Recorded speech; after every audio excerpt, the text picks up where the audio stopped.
Nasa mahigit 15,000 pasahero ang inaasahang dadagsa sa Batangas Port ngayong gabi hanggang bukas ng umaga.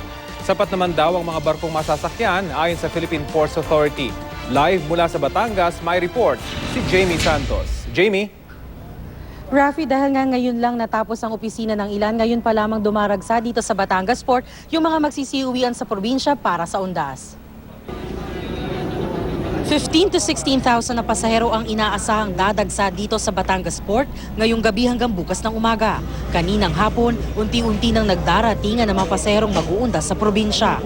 Wala po kasing trabaho na. Vacation na. Ayon sa Philippine Ports Authority, simula nitong Miyerkules hanggang ngayong araw, sapat ang mga barkong masasakyan. Pero isa sa mga kapansin-pansin dito ay ang napakaraming rolling cargo. Nagkaroon nga po tayo ng heavy influx ng ating rolling cargo since nang pagkatapos ng bagyong Lando kasi naipon po rito sa Port of Batangas. Inabot nga raw sa 300 trucks na papunta sa Port of Calapan, Romblon at Visayas region ang naipon. Pero dahil maganda na ang lagay ng panahon, inaasahang sa loob ng 2 hanggang 3 araw ay makakabiyahe na rin ang mga ito. Para naman sa seguridad ng mga babiyahe, may help desk na bukas 24 oras. Naka-heightened alert naman ang Philippine Coast Guard. Ininspeksyon ng mga barkong babiyahe para tiyaking sumusunod ang mga ito sa alituntunin at walang mag-overload. Ang overloading sa panahon ngayon na hindi na natin maano yung problema yan dahil doon sa passenger manifest pinatututukan natin yan.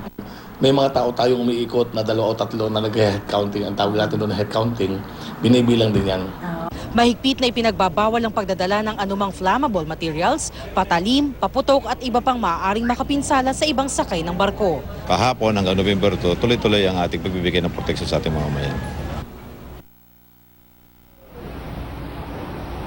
Rafi, bagaman marami-rami yung uuwi sa probinsya, wala namang pagbabago sa presyo ng ticket sa RoRo at sa mga fast craft. Meron pa rin ngang discount na makukuha yung mga senior citizen, maging yung mga estudyante basta ipipresenta lamang nila yung kanilang mga ID kapag bibili sila ng ticket. Rafi? Maraming salamat, Jamie Santos.